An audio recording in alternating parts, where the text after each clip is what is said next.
Contra Costa Transportation Authority meeting for September 21st. For roll call, please note Federal Glover's not here yet. David Durant's alternate, Ron Leone, is here.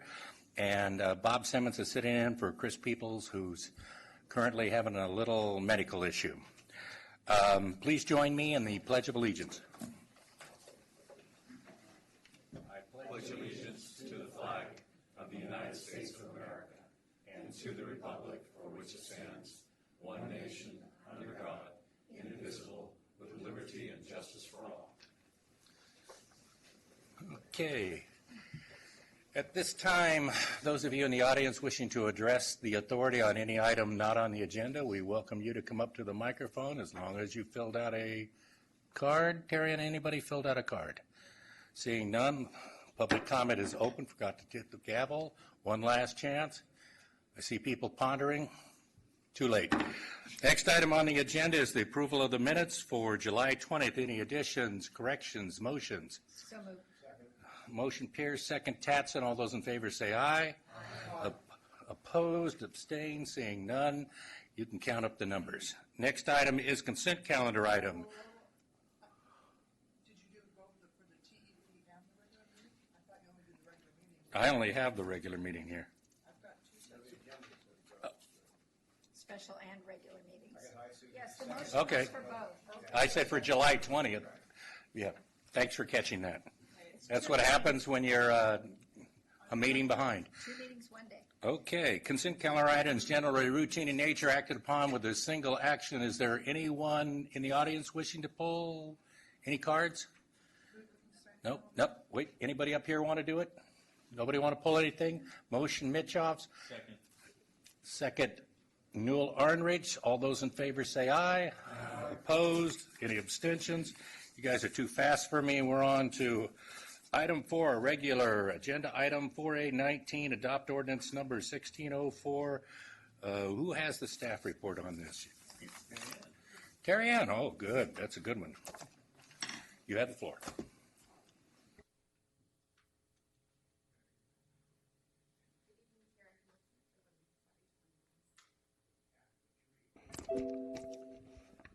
Hello. Good evening, Chair and Commissioners. I'd like to start by providing a brief background of the difference between a digital and electronic signature. They're often used interchangeably, but they're very different. An electronic signature is backed by the Uniform Electronics Transactions Act that was adopted in 1999, and it specifies that an electronic signature is a handwritten signature, a signature that's encrypted, or one that has an identifier. It provides less security than a digital signature. A digital signature is backed by Government Code Section 16.5, which was adopted in 1995, and it uses a third-party authentication, which is approved by the Secretary of State, and it includes technology such as having a private and a public key, and it's also on par with a real signature. And here's how it works. So John signs a document using a private key, which could be either his PIN or his password, and then he sends it to Mary, and Mary determines that it came from John through the public key, which is as simple as the email. Everyone has a public and a private key when this method is used. That provides security and an audit trail. The benefits for adopting digital electronic signatures are up on the screen, but a real benefit that it provides to the authority is that we have rotating chairs that are all over the county, and if we adopt this, that will help Chair Butt next year from driving to sign a signature from Richmond. So that's a benefit that we'll realize, as well as everything listed on the screen. In the past, there were a lot of cities or agencies that didn't adopt digital electronic signatures as practice because there was inconsistencies or confusion between the UETA and the California Government Code law. So in August, a new law was signed into by the governor on August 19th, AB 2296, which strengthened the use of digital electronic signatures and made cross-references between the two laws. Since the APC meeting and a recommendation by Commissioner Tatson, I did poll the county and the 19 cities in the county. I received 11 responses stating that none of the agencies in the county, so out of the 11 that I received, have adopted any policies. And one was using electronic signatures, City of Martinez, for accounts payable, and Danville is slowly implementing DocuSign, but have not yet adopted a policy. I will personally work with the chair and the board members to set up your digital and your electronic signature. So the recommendation is that we adopt an ordinance which amends the administrative code to add a policy for digital electronic signatures to be used to the fullest extent by law. Does anyone have any questions? Questions of staff? Commissioner Arnrich? No Okay. questions. Anyone from the audience first before that want to speak to this? Any cards? I have no cards at this time. Go ahead. I just move the item. I think this is great. My company uses it. As you just mentioned, Danville, we're starting. DocuSign, by the way, is one of the few local companies, so trusted in San Francisco. I'd move the item, and I appreciate all the work you're doing. We have a motion, Arnrich, second Pierce. Mr. Leone. Yeah, I just wanted to add that I've used the service before, and not that it makes any difference, but my daughter's boyfriend just got a job and works at DocuSign in San Francisco. One abstention? Okay, we have a motion and a second. You got the names Yes. correct? Yeah. All those in, go ahead. And I just want to add that, I appreciate your contacting the other jurisdictions, and I think when you start going to city clerks meetings, that means that they're not bound to use any other system, so it gives you an opportunity to get the other jurisdictions in the county to join us. You know I can't not say something. Yeah, And I so know. I've already made a note to talk to my county administrator, so once this gets in code or what have you, I think you're going to get a lot of requests from the various city clerks and the county clerk recorder, or just clerk. So, because I'm going to want to borrow it. Why reinvent the wheel? Member Pierce. I hope so. I would actually take that one step further and suggest that we circulate it to all our cities and suggest that they do the same. And take our lead, and we've got a model ordinance for them, and let's go. Sounds good. Okay. All those in favor say aye. Aye. Opposed? Any abstentions? 10-0, Darian. Thank you. No, you're in. Your boyfriend's in. It's too late. Unless it's so important. You said it was good. No, it's good. Okay, 4820, Interstate 680, HOV Completion Express Lanes Project. Ivan, you've changed. I wouldn't say for the better. Ivan, I'll handle this today. Okay. Ross Chittenden, Chief Deputy Executive Director. Ivan had to go home early today to attend to a sick family member, so step in for him. This item 4820, is an action item to authorize staff to enter into contract negotiations with the firm WSP Parsons Brinkerhoff for construction management services on the IA-680 southbound HOV completion and express lane project. This project will provide continuous HOV and express lanes on southbound 680 from the Benicia Martinez Bridge to Livorno Road, where it will join with the existing HOV lanes to form a continuous express lane through all of Contra Costa County. WSP Parsons Brinkerhoff responded to RFP 16-4 and was evaluated to be the most qualified firm responding to the RFP.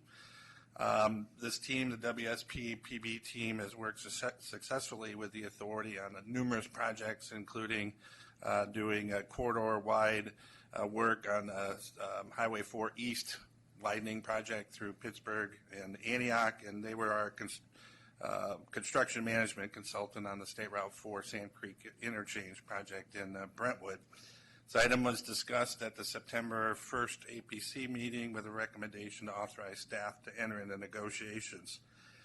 Just to let you know, in the event we cannot successfully negotiate with WSP Parsons Brinkerhoff will enter into negotiations with the number 2 ranked firm, AECOM.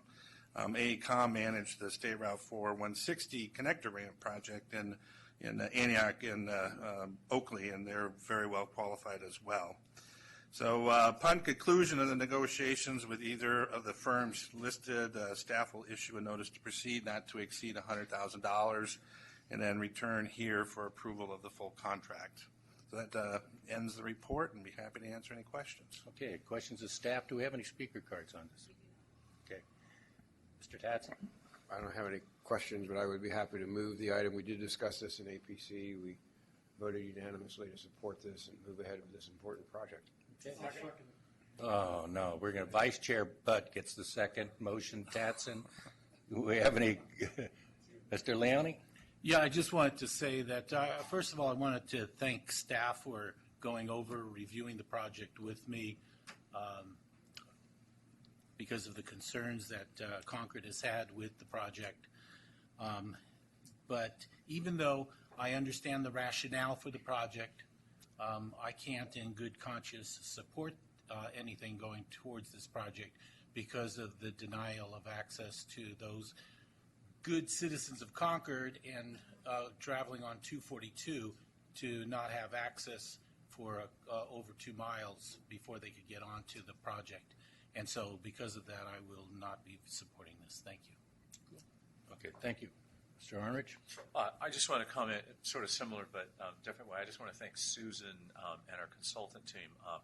I actually had concerns sort of high level and sort of a detail level of the entry exit to the HOV lane southbound 680 from North Main to Stone Valley. And we spent a couple of sessions.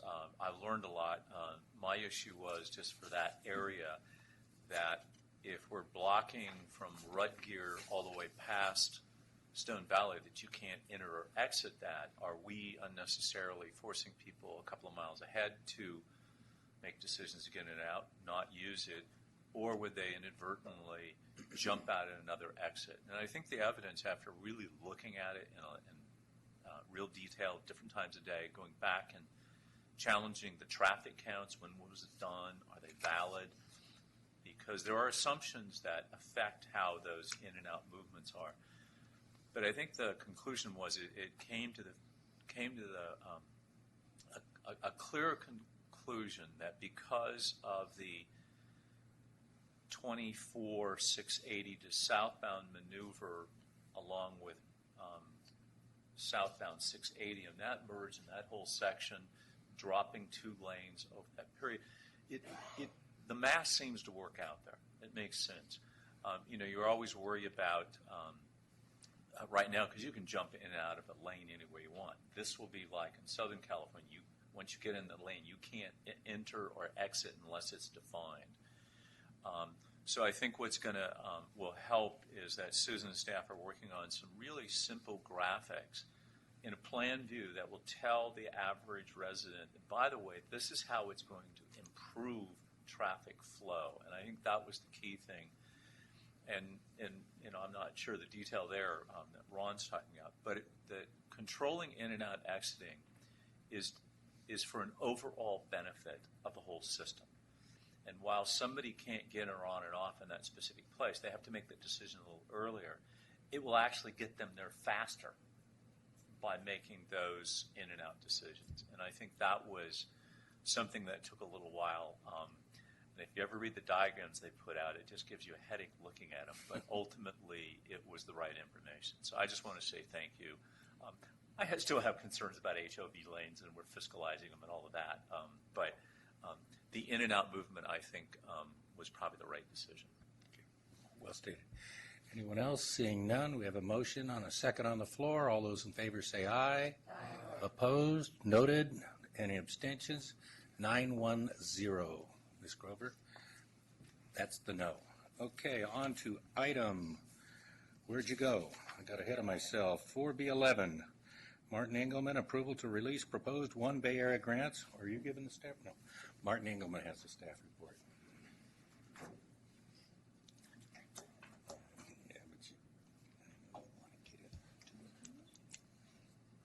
Martin, you changed. Go ahead. Brad. Okay. Good evening, Mr. Chairman, members of the board. Martin Engelman, Deputy Executive Director for Planning at Contra Costa Transportation Authority. And we're very excited to be here this evening to present to you a coordinated call for projects. We have what we think is an innovative concept for pulling together nearly $100 million in projects and planning grants and going out to the local jurisdictions and allocating those funds.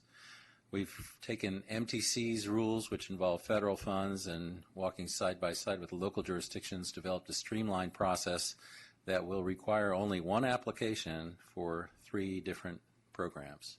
So I will cover the background, and to my right is Brad Beck, our Senior Transportation Planner, and he will tell you about the approach.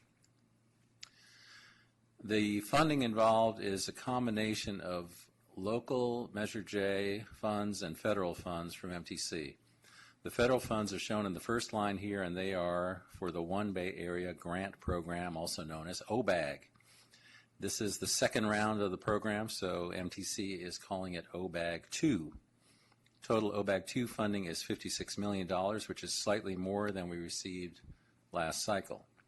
The second 2 funding sources, both Measure J, are Transportation for Livable Communities and Pedestrian, Bike, and Trail Facilities, PBTF. We did the first round of programming for TLC and PBTF back in 2011-12 when we allocated the first 5 years of Measure money. This is the second round of allocations, and it covers fiscal years 16-17 through 21-22, a 6-year time frame. TLC funds are 5% of Measure J gross revenues, with an additional fraction of a percent going to West County jurisdictions. The total is $27.7 million. PBTF funds are 1.5% of gross revenues, and a third of that goes to the East Bay Regional Park District for trail maintenance, leaving 1% for local jurisdictions. Total funding for PBTF is 7.6, not including the East Bay Regional Parks portion. And altogether, we're looking at a grand total of more than $90 million to help make our communities more transit-friendly and to help maintain our streets and roads. What is the purpose of OBAG? Here's the formal definition. It's an effort by MTC to integrate federal funding with statewide statutes to achieve greenhouse gas emissions reduction goals. As a region, we can achieve these goals by implementing the sustainable community strategies developed by MTC in concert with the congestion management agencies. The purpose of the TLC program is similar to OBAG. On the local side, we're combining with OBAG to use our Measure J funds to help local jurisdictions achieve compact mixed-use development near transit, and also the program is intended to support the development of affordable housing near transit. And then finally, PBTF is for the 2/3 that we're looking at here is intended towards completion of projects that are in our countywide bicycle and pedestrian plan, which is currently being updated.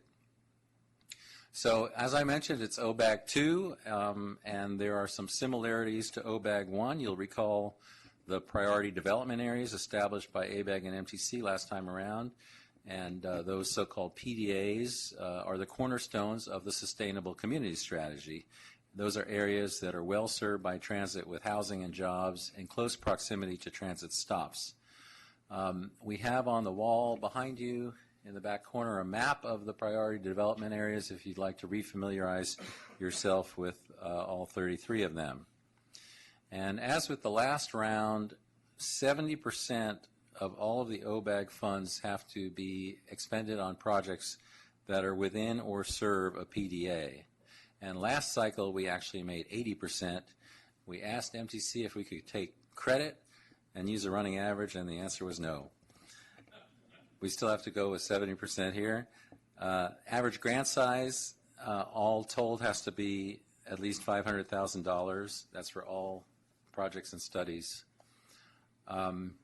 We have the same color of money and eligible project types.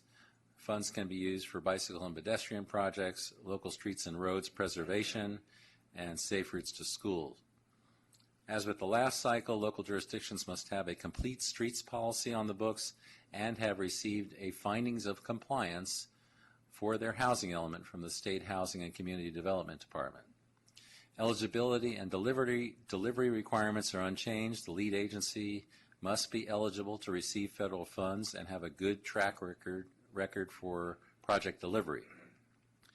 Local jurisdictions that accept OBAG funds will have to work with Caltrans Local Assistance Office to obtain what's called an E76 authorization to expend federal funds, and they'll have to provide local matching funds. And that's one of the benefits of doing this coordinated call, is that it allows our project sponsors to use Measure J TLC funds, which are local funds, to meet the federal 11.47 match requirement. It also helps with minimizing the number of smaller projects that will have to go through the federal approval process. So big projects can go to federal, smaller ones to local. Some things have changed, and Brad will give you a few more details on this.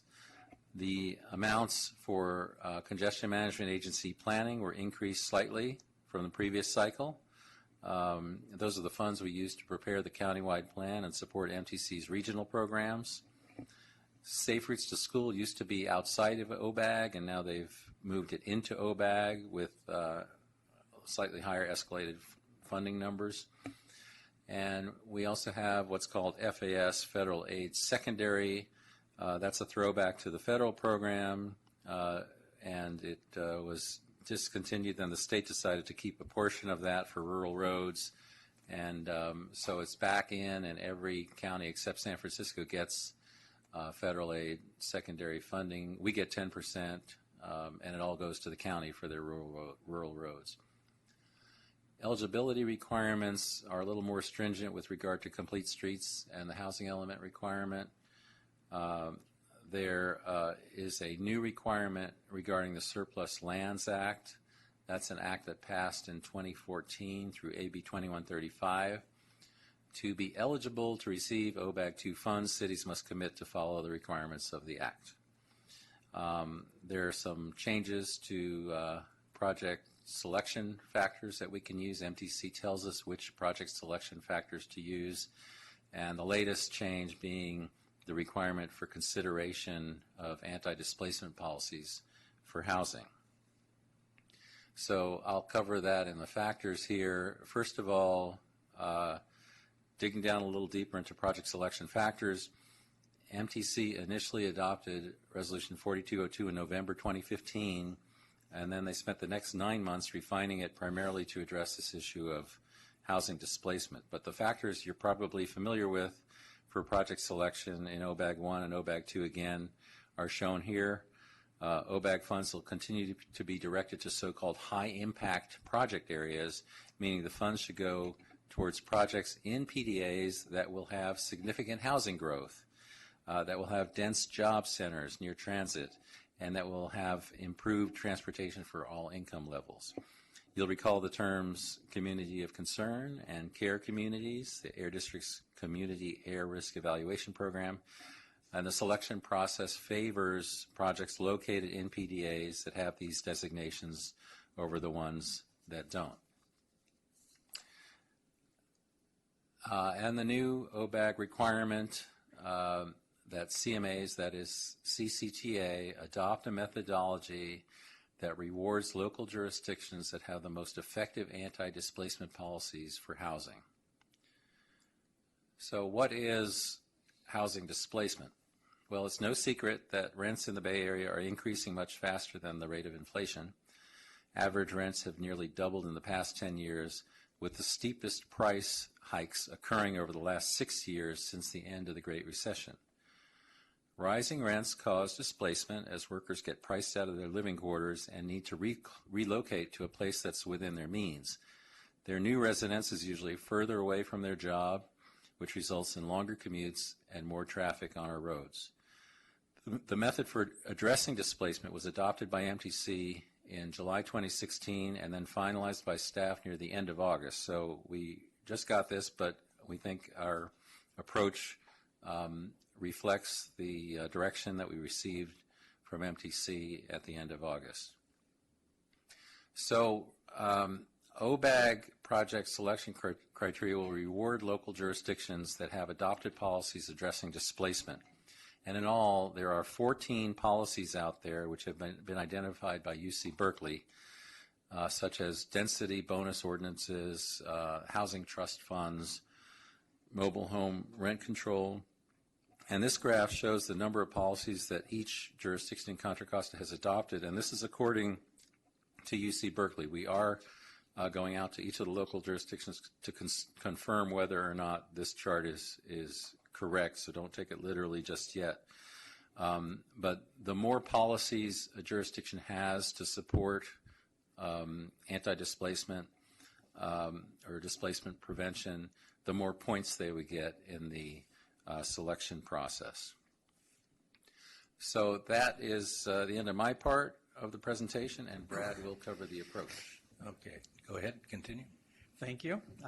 Again, I'm Brad Beck. I'm Senior Oh, Transportation. wait, Brad, I'm sorry. Tom, did you have a question of Martin before we move on? What's the source of that list of anti-displacement policies? That's the UC Berkeley has a program. It comes out of their urban planning department, and it's called Urban Displacement. That's their name. It's urbandisplacement.org if you want to see their website. Could you can do it to everybody, but could you just email me the links and sources so I can look it up? Sure. Thank you. Absolutely. Any others? Go ahead. On sort of the same related, none of this is Martin or you, Brad. AB 2135, and maybe a question for Mala. MTC is saying state law, AB 2135, requires, right? So if you're unless you're a charter city, and maybe some exceptions, you pass a law in the state of California, it's instantaneously law throughout everybody, every entity. They're then asking us, saying, well, if you want this money, you have to then turn around and do a local ordinance saying that you accept that. Well, why would you do that? I mean, I get MTC trying to be heavy-handed, but the fact is it's state law. If you sell a piece of property and it has that criteria, the law says you shall do this. We don't have an option not to. So can they really, is that really appropriate for them to say, well, we just want to wave the flag or whatever the issue is and say we have to pass an ordinance? They have the right to do that? My presumption on that is that not complying with that surplus property law is typically not enforceable unless you have another public agency who's willing to challenge and sue you saying you didn't offer the property up to us. So they may be trying to, rewrite that legislation. But Trying to they get really have the right enforceability. to do that. I mean, whose money is this? This is taxpayer money. For them as another agency to say, well, we like that, and then now we want you to accept that is. It's a state law. State law governs. I've just reread it. It's pretty straightforward. It's not complicated. Is this really appropriate? I mean, it just sort of seems like one more thing. I mean, we want to be friends with MTC, but, high-level view, 19 cities in the county, we all have to pass an ordinance to even be considered for this? Yeah, we do. Does that make sense? They have the right to do it? They have the right to do it in terms of you getting your funding. But I think your point is well taken in terms of whether it's actually necessary since it's state law. Yeah, okay. All right, thank you. Continue, Brad. Okay, I will get into the weeds, not too far into the weeds, but a bit. So I'm going to outline the approach that we're proposing for the coordinated call. As Martin said, one application for the 3 programs.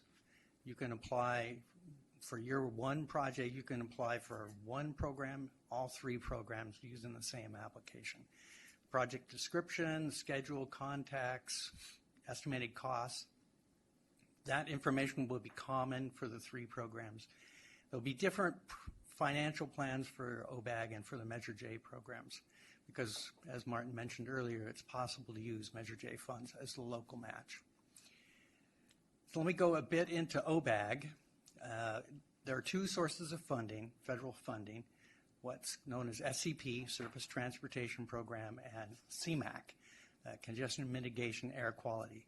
The STP funds, very flexible. They can be used for everything from transportation planning to street maintenance. CMAQ, The air quality part, obviously you have to have some air quality benefit for your project to be able to use those funds. Martin mentioned the CMA planning. That's our share to do CMA functions. That's an escalated amount. The next two programs, as Martin mentioned, Safe Routes to School and Federal Aid Secondary, those are required components with a fixed amount of money. We're proposing to put the remaining SDP funds to local streets and road by formula to the jurisdictions. And a final part is about $18 million for the competitive program. Martin mentioned that, again, we have to meet this 70% of the funding going to projects that are in or near PDAs. It's really just the local streets and road and the competitive portion, but that is the majority of the funding. We did an earlier survey of jurisdiction, asked them what projects they were proposing or thinking about proposing for, and it looks like from that survey, we didn't get responses from everybody, but it looks like we'll be able to meet the 70%. It'll depend on which projects score well and which ones they choose to apply for. We may have to work with the sponsors, though, to make sure we do meet that 70%. Eligibility, you have to have a certified housing element. Everyone's got one. Complete streets, the county just adopted their complete streets resolution. Everyone's covered for that. Pavement management, I'll get into that a little bit later. Matching funds, eligible sponsor, project type. Martin mentioned the surplus lands resolution is a new requirement. As I mentioned, CMA planning outreach, we use it for monitoring the OBAG program, carrying it out, doing the countywide transportation plan. We did the Safe Routes to School studies and technical assistance through that kind of funding. The amount's a 2% escalation from our current, 2% per year from our current allocation. Safe Routes to School, we're proposing the same approach we took last time around, allocate to the RTPCs for allocation to particular projects or programs, formula-based, 50% on population, 50% on enrollment, and those are the numbers. Again, we have to have matching for these as well. So in Central County, it's $1 million. Well, the programs and projects have to be actually about $1.2 million. Federal Aid Secondary, again, it's for fixing rural roads, allocations based on a state formula, and it's going to go directly to Contra Costa County for fixing rural roads, rural unincorporated areas. The local streets and roads, that's the remainder of the SDP funds. We're going to use the MTC formula. That's what we used in OBAG 1. That's what we used in the CMA block grant formula, program the previous cycle. And you have to have a certified pavement management program. Well, there are 2 jurisdictions that don't have a certified program. As of October 1st, there will be 4 more. And by the time we're done, there'll be a number of other ones. And we have contacted all the public works staff to make sure that they either get certified by the time we submit our list of projects or that they ask for an extension. I know at least one, Oakley, has already done so. The competitive program, $4.5 million max request, $400,000 minimum. At a minimum, each sub-region will get their top scoring project. The criteria, again, based on MTC's required factors, as well as on the project itself. And these are all the criteria. We've worked it out with a working group of local staff and run it by TCC. Context, every one of these would get 4 points. Priority development area, are you in one? Community of concern, are you in one? Housing anti-displacement policies, how many do you have, et cetera. The project, they're mostly 5 points each, 8 points for a couple of them. Do you improve safety? Do you improve connectivity? Do you encourage the use of alternative modes? How well defined is your project? How ready is it? Do you have community support? The Measure J TLC program, as called for in Measure J, it's allocated to the regional committees by formula. Projects have to meet TLC objectives, including giving priority to projects that support affordable housing. The RTPCs we're asking them to submit a prioritized list of projects of 125%. This gives us some flexibility when we try to coordinate the program at the end. We'll be doing this with the PBTF program as well. You'll note that there's money for West, Central, and Southwest, not for East, and that's because East County, early on in Measure J, allocated their TLC funding to EBART. Now, we've changed how we're funding EBART, so in some of the later funding cycles, there should be TLC funding for East County. PBTF, that will go through the Countywide Bicycle Pedestrian Advisory Committee, as it did the last time. They'll also recommend a prioritized list of projects. It's about $7.6 million, $280,000 of which goes to projects in West County. So the process we're proposing, we send out the applications, get the applications back. We'll have the OBAG projects reviewed by a committee of local staff. The RTPCs will look at the TLC funding. The Bike PEG committee will look at the funding applications for PBTF. And then we'll get together and try to come up with a program that works the best. We can leverage our local funds and get as many projects as possible. And also to minimize the number that have to go through the Caltrans local assistance process. So here's our proposed schedule. Release the call for projects if you approve it tonight on Friday. Applications due in December. We're hoping to have a workshop for local staff around the time that we have the next TCC meeting in October to get them knowledgeable about the application process. Do the initial review and ranking of the three committees who are looking at the three different programs in January and March. Give it sponsors an opportunity to review the initial scoring and respond to it, and then taking their responses in mind, preparing a coordinated funding program. TCC review in May, Planning Committee and Authority in June. We have actually until July 31st of 2017 to get our list of projects in, but we're proposing it for June. Gives us a month of slack. So I will now turn it over to Martin.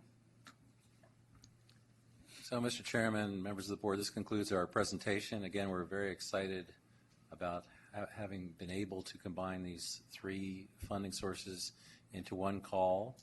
And tonight we're asking for you to approve this release for the call for projects end of September, and be happy to answer any questions you may have. Okay. First, before the questions, Mr. Unrich and Ms. Murray, do we have any speaker cards now or the rest of the way so I don't have to bug you again? Okay. Mr. Unrich. Thanks, guys, for this. A few questions, just for clarification.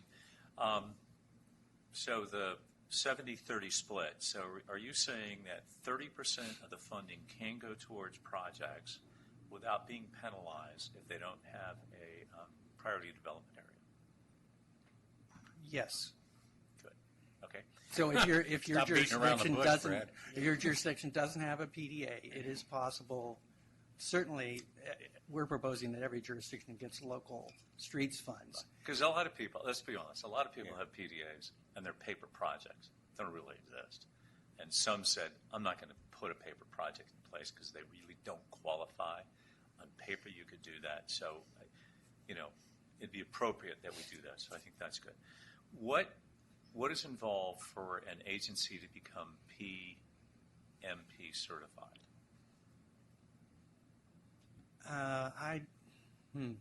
I'm not exactly Because we're saying certain. it's a requirement. Oh, gee, we've got one almost. But how about the other 18 Hisham cities in the actually county to become?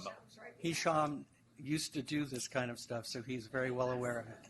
All right, Mr. Guru here. It requires you to inspect your streets every 2 years and to submit the database.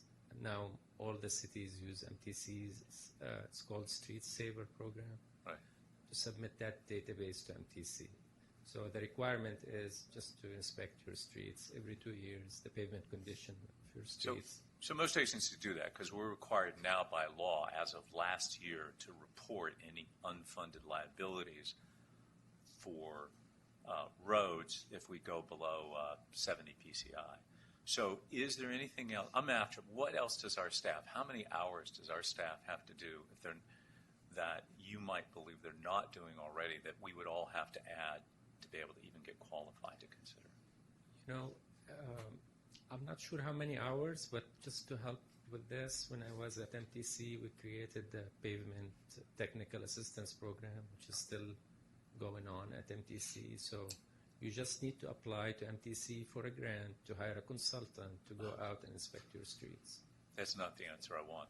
I mean, that's pretty involved. I mean, it's like we're spending, and that. So I appreciate that. So there is a process. It isn't just submitting the data.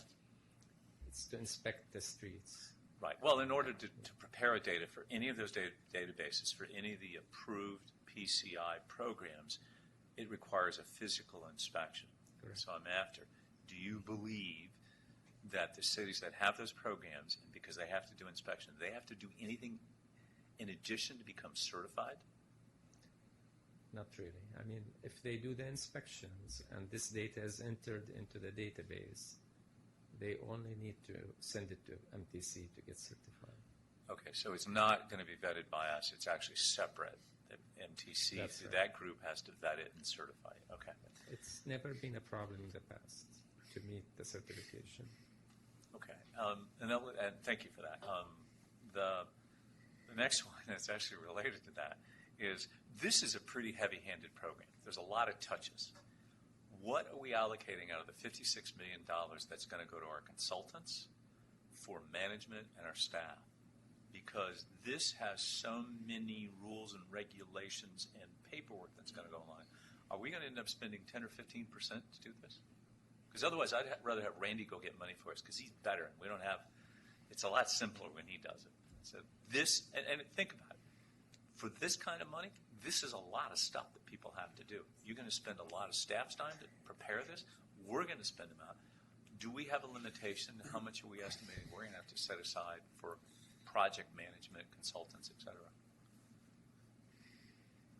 Well, that 4.3 million, that part of that is that that's money that we get to support our staff to go through this process, to monitor the development of the projects, to help out getting project sponsors through the process.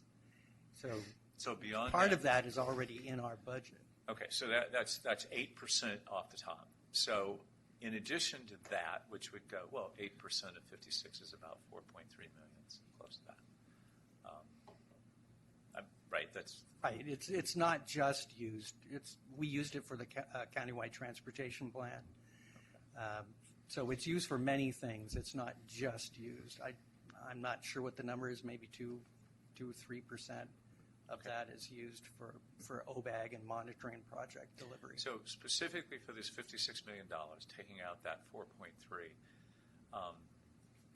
How much money are we going to be putting this after the project are selected, the actual oversight of these? Is that going to go to our outside consulting teams? And if so, I mean, our project managements, right? We don't manage everything in-house, right? We hire people to do that. So what I'm after is, how much more are we going to spend out of that? And do we have to actually subtract that out when we start adding up the list? We'll say, by the way, we have to reduce that by 10%. So, Mr. Arnish, the $56 million in OBAG 2, that's federal money, and that will go to the biggest projects we can find. And then the local match will be covered probably by TLC and also by the staff time your consultants put in.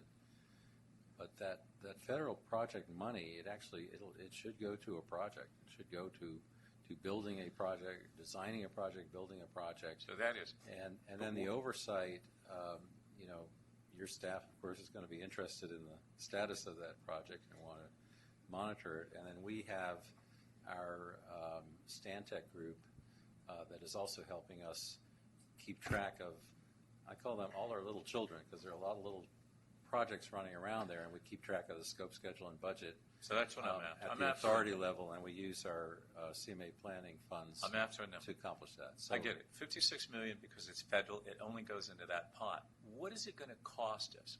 Let's say on top of, and that's where I made a mistake. I didn't mean to subtract it. On top of the 56 million, what are we going to spend to manage 56 million? Is it 10%, 15%, 20%? So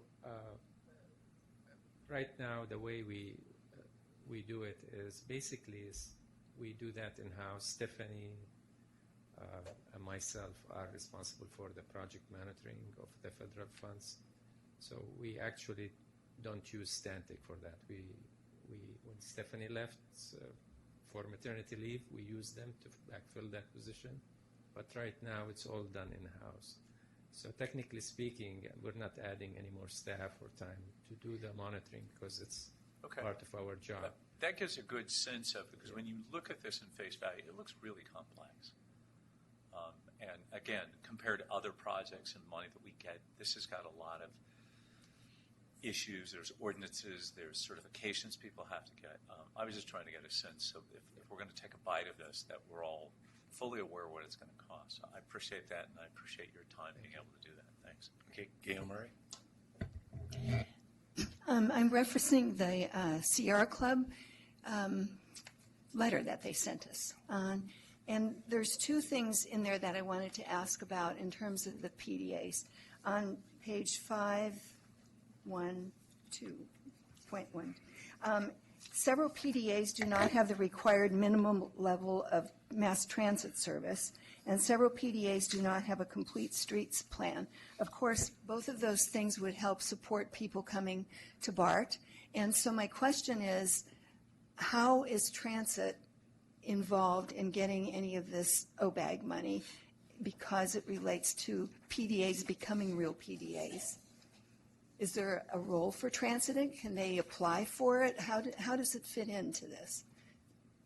Well, it is one of the, transit is part of several of the criteria that we'll be using to evaluate the projects. And yes, BART and other transit. I'm really actually not asking about BART. I'm talking about bus transit to get to BART, which is inadequate. That is another, if you're asking about service, that's not, as I understand it, an eligible project type. But other things that can improve connectivity, not just for people walking or bicycling, but also for transit users.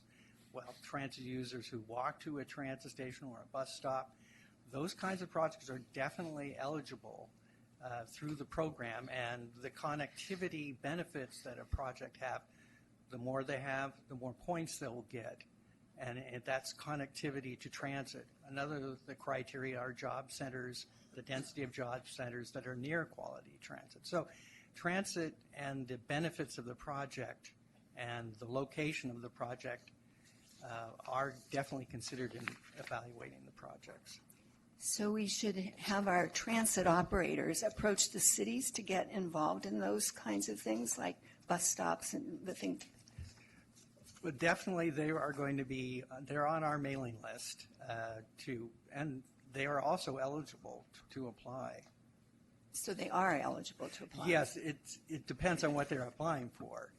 But they are eligible to apply for capital improvements that would improve connectivity and support the goals of the program. Yes, just not operation. Sort of related to that, but not in the OBAG program, are you going to be addressing answers to this question for the Sierra Club? Because it is all about PDAs and how to make them more successful in Contra Costa County. I mean, you don't have to do it right now. I'm just asking, what's going to happen with all these questions about how to make fuller PDAs in Contra Costa County that work?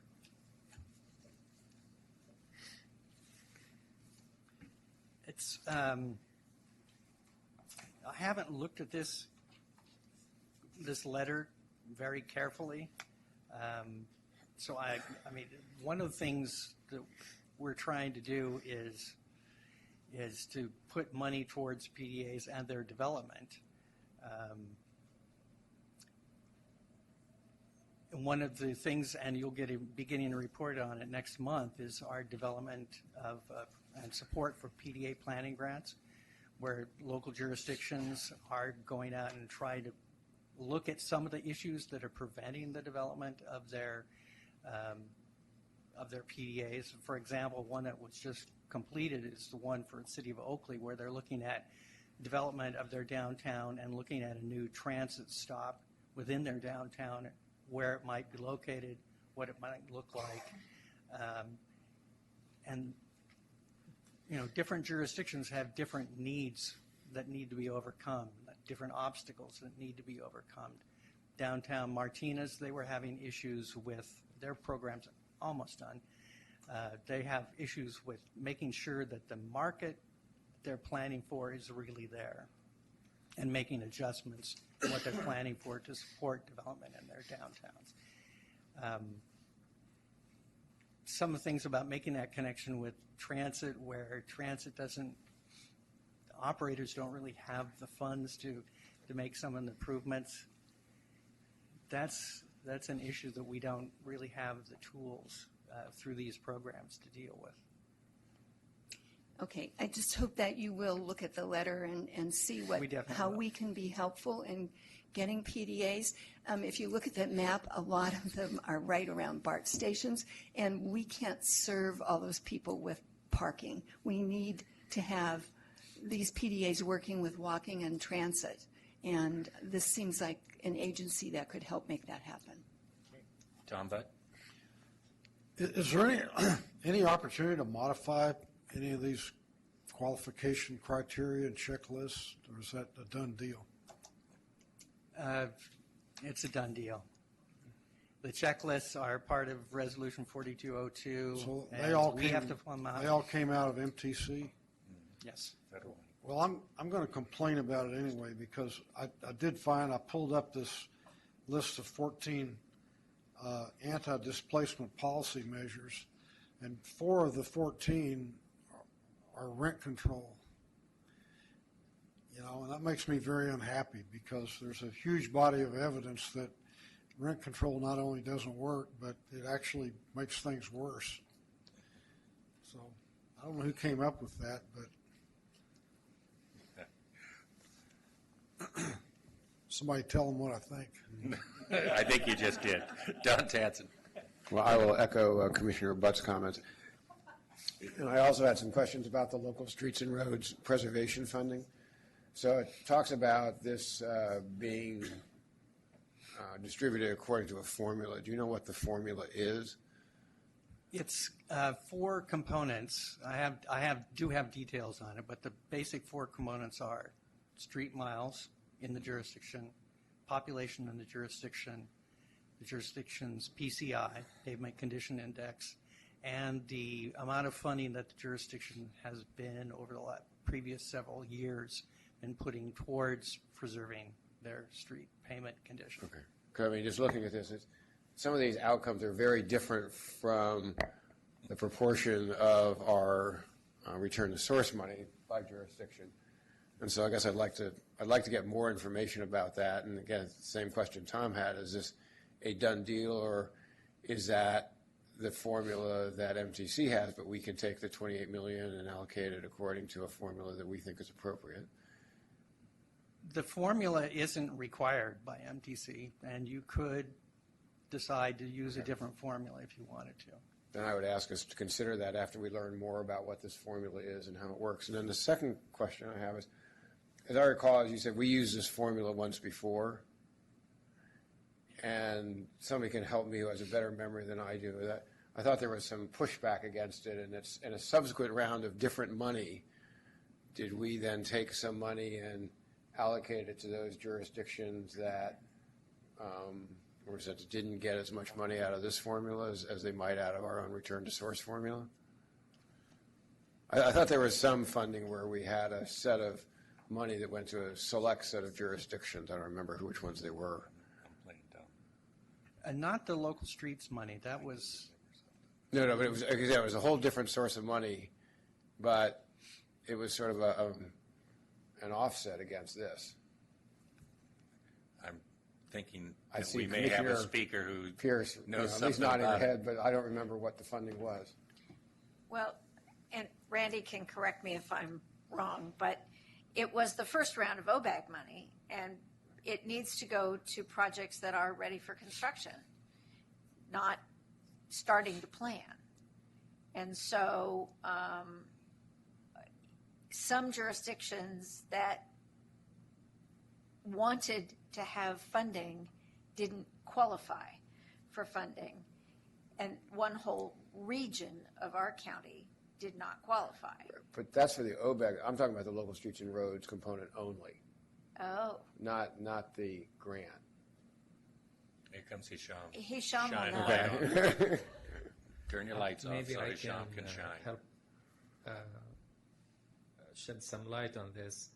Before OBAG 1, there was something called CMA block grants before MTC repackaged it in OBAG 1. And the plan when we did the call for project then was basically we decided half of the cities will get their money in the first cycle, and the second cycle, the other half will get their money. And the purpose for doing that was to minimize the number of projects that go through local assistance because it's a difficult process. So as we did the first cycle, MTC came up with OBAG 1, repackaged it, and came up with this formula or retweaked it, and there were some more money. So basically more projects than what we planned got through the first cycle of OBAG. But we met our commitments at that point to all the jurisdictions. We gave priority to the ones who did not get money in the CMA Block 1, and the remaining was then funded to the other cities. So everybody got their fair share through the CMA Block Grant and OBAG 1. We didn't really have an issue then. And this is the next cycle where basically we're saying everybody's going to get a dollar amount based on this formula and will go through the federal process. Okay. Well, I guess I would make a request that we consider at a future meeting looking at the formula, how each jurisdiction is scored, and what the results are, since it sounds like we have some local control over what formula we use or how we weight the factors. And then the other question I had was on the $17.8 million in competitive grants. So there's some discussion in the document about the local streets and roads money could be reduced if dependent upon the amount of funds that are put into the competitive grants. Is that correct? Right. So if I can, The yes. original proposal was to have a maximum request of $5 million. TCC discussed that issue, and they reduced it to 4.5 because 4.5 ends up close to 18. Right. So they didn't want that to happen.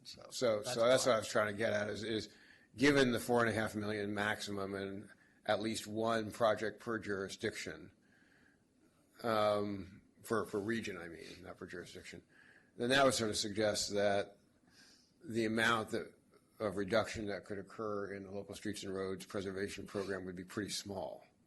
Okay. Okay, bringing us back here to the staff report, the recommendation is from staff to release these, whatever I did with it, proposed coordinated call for projects, one. The second thing is I'm hearing two people tonight bring up an item that I think what you're really saying is we need some further discussion on it. Rather than bring it to the full board in the middle like we're doing tonight, I'd like to have your issue and your issue brought up at APC and make sure that it's coordinated and at least the subcommittee understands where they'd like to take this, because I'm hearing a couple things come from you. And I know when Newell was speaking, I was trying to follow where you were going. You have the floor, Newell. I just had one last question to Brad and Martin. What input do we get from the RTPCs on this? Was this vetted with them at all? Or was this only with the technical coordinating the TAC? We had a local staff committee that was made up of staff from TAC each of the members. Okay. and also from some transit. people as well. But the actual board members, they didn't actually look at that in theirs. It wasn't on their agenda. No. Okay. Okay. Once again, the recommendation is to, Through the chair? yes? But does that answer also Tom's question, or is he just going to voice a strong opinion? No, he voiced a strong opinion. He's right. He's right. You can't do anything about it. Yeah, yeah. So, to be noted, Tom's going to have a strong opinion. Well, I mean, I don't think anti-displacement's going to go anywhere anytime soon away. There's going to be reiterations, different ideas and different things approached. Right now, what he's telling you is if you've got 10 ideas and 9 of them are rent control, you don't have any ideas. I'm paraphrasing. Go ahead, Mr. Taft. So I mean, I would be willing to move the item to go to the next step with a couple of caveats. One is that the authority review the local streets and roads program allocation at a future meeting. I don't know whether this should go to planning or to APC. Oh, no, APC. We're going to help you out. I don't care. Unless you want it, Karen. No, go ahead. And I think the issues that Commissioner Arnovich raised about what we expect the overhead costs will be. And then I would suggest that even if the displacement policies are set, that perhaps staff could work with Commissioner Butt to draft a letter that the authority could consider sending to MTC at our next meeting. Very good. So it's a more formal. Okay, we have a motion, Tatson, a second, Arnridge. If you need it to be repeated, see him afterwards. Was there a third? Go ahead. So for clarification, you were talking about surplus properties. I had 3 things, but the surplus property issue is whether or not, we had to, it's state law. Do we need to pass a little Is that ordinance? included in the letter that we're going to write to MTC? Well, that would be a question. Yeah, question. Okay. Since it's state law, is it redundant? Because there's time to do that. In order to do it, you've got to plan for that. And the typical ordinance is 3 to 6 months. I don't care if it's off the shelf to get it through any agency. Okay, wait, I got a lineup set up here. First, Mala, you want to answer his question? I was just Then saying, I think Member it's Pierce wants to speak, and you have something that you want to jump in first? Well, just regarding the Surplus Lands Act, it's actually a resolution that the city has to adopt by July of 2017, and MTC is preparing a model resolution. So the work the city would have to do is take the model resolution, adopt it. I don't minimize that. Having a model ordinance is nothing. You have to get it through your community, and you have to have input. That's a 3 to 6 months process to vet that. Whether somebody wrote it, you don't just pass it. Well, it's not an ordinance, it's a resolution. There's a distinction, I believe. It doesn't make any difference whether it's Same a thing? resolution or ordinance. It's the same amount of effort. It still has to be vetted by our public. I mean, that's absolutely crucial. That's what government is. I just wanted to note, the point was, it just takes time to do that. That's all. Okay. Julie? Yeah, it's a good thing we have nearly a year to get some of those things done. I think it would be helpful for a couple of things. If you could let all of us know which jurisdictions have issues in jeopardy rather than just our staffs, that might be helpful. You don't have to do it publicly necessarily, but if you could do it through an email and give us a heads up that we need to be following up on that through our TPCs or letting our colleagues know, something like that, that would be helpful. The other thing I wondered is if it would be helpful to ask to have a member of the MTC staff come to that follow-up meeting at APC or something to help answer some of the questions. I think that's a good suggestion. Follow up with it. Okay. Bring us back. We have a motion, Tats, and a second, Arnridge, to release this and some other points that APC will be looking at first before it gets to the full board. Any questions? Further comments? All those in favor say aye. Aye. Opposed? Abstained? Seeing none. We will move on to a letter that's gotten an awful lot of press already, 5.1. Any further discussion about the Sierra Club letter or the city manager's letter? Go ahead, Tom.